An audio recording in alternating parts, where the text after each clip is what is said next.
misconception in the subcontinent where ulama there say, in Fardh prayer, you must not make any dua. Is it permissible to make dua in your own language, in sujood? So is the prostration of recitation a prayer or not? The answer is no. So these three things usually confuse people because... My question is it permissible to say any dua in sujood during fardh prayer after saying Subhana Rabbiyal A'la, like saying Allahumma afini fi badani or Rabbi irhama kama rabbayani saghira? Jazakallahu khair. Wa jazakum. This question most likely is coming to us because of the main misconception in the subcontinent where ulama there say, in Fardh prayer, you must not make any dua. Subhanallah. Where did you get this ruling? Oh, Simon says. Yeah, but where did Simon get this ruling? How would I believe you or follow you when you preventing me from making dua to my Lord, who I have no other Lord to call upon, and you say you don't make dua? How is that possible? The Prophet himself said, alayhi salatu wasalam, in an authentic hadith, the closest a servant of Allah is to Allah when he is prostrating. The Prophet went on to say, alayhi salatu wasalam, so call and ask Allah for whatever you need. It is worthy that Allah would answer you. So he did not segregate or differentiate, alayhi salatu wasalam, between fardh prayer and voluntary prayer. And he did not say that you should limit it only to nafil prayer. Therefore, yes, you can do as much dua as you wish, whether it's from this world or for the hereafter, whether you want Allah to pay off your debts or to facilitate the marriage of your children, or that Allah forgives you and grants you the highest level of paradise, it's all the same. Says, is it permissible to make dua in your own language, in sujood, and before making salam? Rania, this is an issue of dispute among scholars. Without going into their dispute, the most authentic opinion is that things that are pillars and mandatory to be said in salat must be said in Arabic as prescribed. So Allahu Akbar, you can't say Allah is great or Allah is the greatest. You can't say Alhamdulillahi Rabbil Alameen, praise be to Allah, the Lord of the heavens and the earth, or of the worlds. You can't, you have to say it in Arabic, Alhamdulillah Rabbil Alameen. Subhana Rabbi Al-Azim in ruku', it must be said in Arabic. Subhana Rabbi Al-A'la in sujood, it must be said in Arabic. Tashahhud and salutation must be said in Arabic.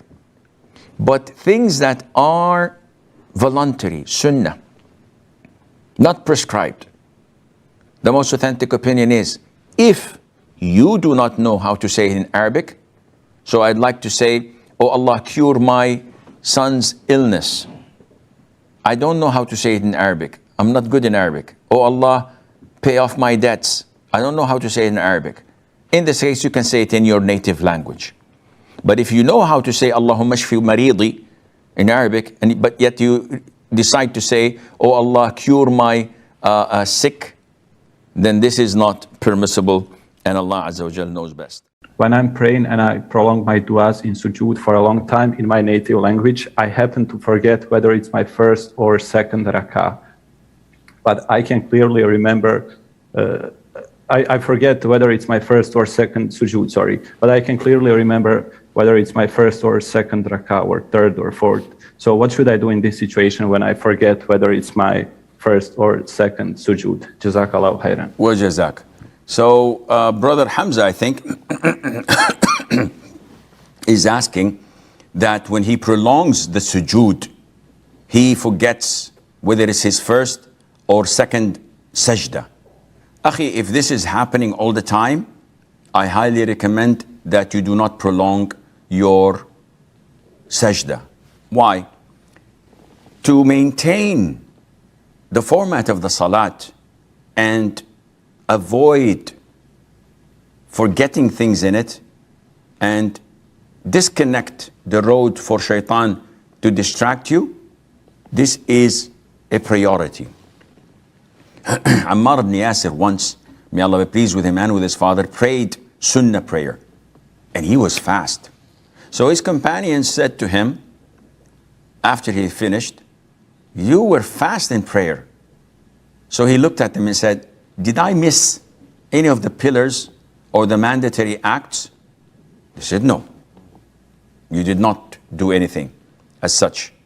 He said, in this case, what I've done was right because I was racing the Shaytan so that he would not distract me in my prayer. What's the use if I pray 2 rak'ahs in 10 minutes and mashallah I'm having khushu', but my head is distracted in the grocery list I have to buy, in the debts I have to pay off, in the car if I'm going to take it to the car wash, and I neglectful. Yes, I look to the people that, whoa, mashallah, is praying good prayers. But when I do it, actually, I'm at lost. I'm not in the prayer. Is this better? Or is it better to pray 2 rak'ahs in 5 minutes, where I say Subhana Rabbi Al-Azim 3 times with concentration, Sami Allahu liman hamidah, Rabbana wa lakal hamd, Subhana Rabbi Al-A'la with concentration, and continue my salat, concentrating on what I was saying. Of course, the latter is better. So this is my advice for you, and Allah knows best. What's the ruling on a woman performing wudu, performing sujood at-tilawah while she's reciting Quran, but she's not in hijab? This is a frequently asked question. We have 2 types of prostrations that are possible to be performed outside the salat. And this is prostration of prostration of gratitude and prostration of recitation of the Quran. So usually people recite the Quran, or they recite it from memory, and they pass by a verse that has a sajda in it.